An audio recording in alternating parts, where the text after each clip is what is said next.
जाताड़ू गेहूं काटे। एहो सुन लाग जाइलू, आज बेसी गर्मी बाटे जाताड़ू गेहूं काटे।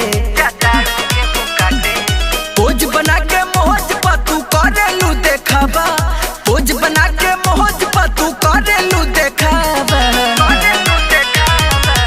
लग जाइलू बहे हवा ए बबी कम करी ना दावा। लग जाइलू बहे हवा ए बबी कम करी ना दावा।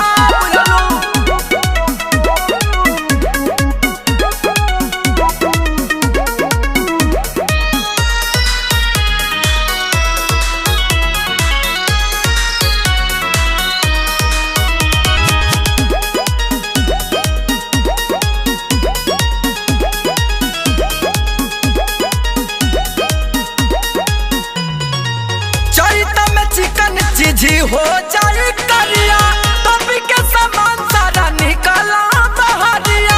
तभी के सामान सारा निकला बहरिया।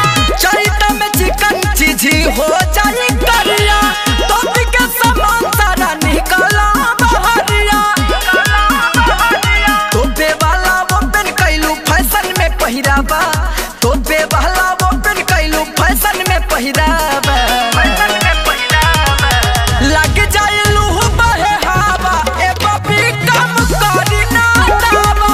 लग जाइलू बहे हवा ए बबी कम करी ना दावा।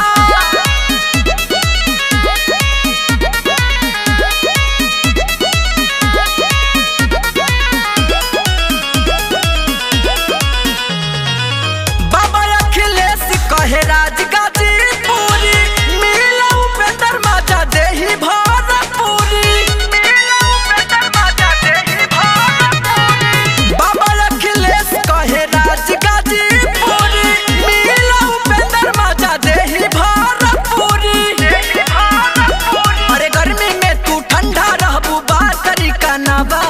गर्मी में तू ठंडा रहबू बातरी का नाबा।